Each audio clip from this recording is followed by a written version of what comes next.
السلام علیکم ورحمۃ اللہ وبرکاتہ۔ بسم اللہ الرحمن الرحیم۔ نبی صلی اللہ علیہ وآلہ وسلم کی نصیحتیں۔ نبی صلی اللہ علیہ وآلہ وسلم نے فرمایا، بیوی بچوں پر خرچ کرنا بھی باعث ثواب ہے۔ بیوی کے منہ میں کھانے کا لقمہ ڈالنا بھی باعث ثواب ہے۔ نبی صلی اللہ علیہ وآلہ وسلم اس بات کو پسند فرماتے کہ مومن اپنی بیوی کے ساتھ ہنسے اور کھیل کود کرے۔ جو مومن اللہ تعالیٰ اور یوم آخرت پر یقین رکھتا ہے، وہ جب اپنی بیوی میں ناپسندیدہ معاملہ دیکھے تو اچھے طریقے سے کہے یا خاموش رہے۔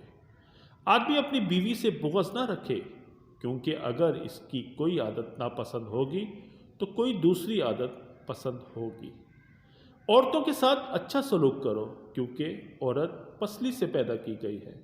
تم اسے سیدھا کرنے لگو گے تو توڑ بیٹھو گے۔ عورتوں کے ساتھ اچھا سلوک کرو۔ دنیا کی بہترین متاع نیک بیوی ہے۔